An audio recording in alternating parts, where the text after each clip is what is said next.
here. Thanks for being on our CEO panel a few minutes ago.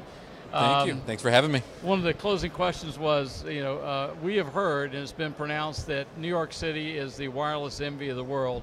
What's your response to that comment, and who do you think's behind it? Yeah, having deployed a DAS network here in the city, I'm honestly surprised to hear that, and also just walking up and down the streets here and seeing and knowing what I know about how difficult an environment is this is to deploy a wireless network. I'm really surprised to hear that. My assumption is that comes from somebody in the New York City government or New York, somebody who's got a vested interest in claiming as much. But it's a challenging environment, like a lot of others, of course.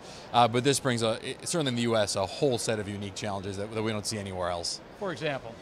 Well, building heights, trying to provide high capacity and thorough coverage at street level on the 20th floor and on the 40th floor and up all the way up to the 80th and 90th floors, right?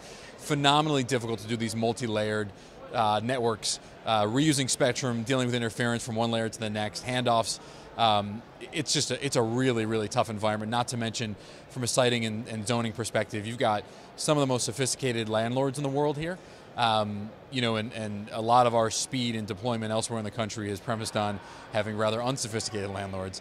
And then you've got everybody with their hand in the kitty, whether it's the government, business improvement districts, conservancy boards. I mean, everybody's got an opinion on whether and where the sites should go and what they should look like. And does that apply to in-building as well as macro and micro small cell networks, and even how about Wi-Fi networks? Yeah, so in-building is obviously more focused on the landlords, yep. and the difficulty in deploying in a lot of older buildings. You don't always have the access to the risers and the point of entry. They're more challenging environments to deploy in for sure. Wi-Fi, similar challenges. You're as with any of these, whether it's a macro or small cell, Wi-Fi, in-building, backhaul, power, the same kinds of challenges you're going to have across all of those.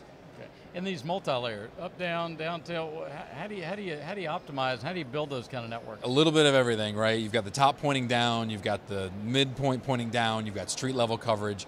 You hope to have a really strong spectrum position so you can mitigate interference as much as possible.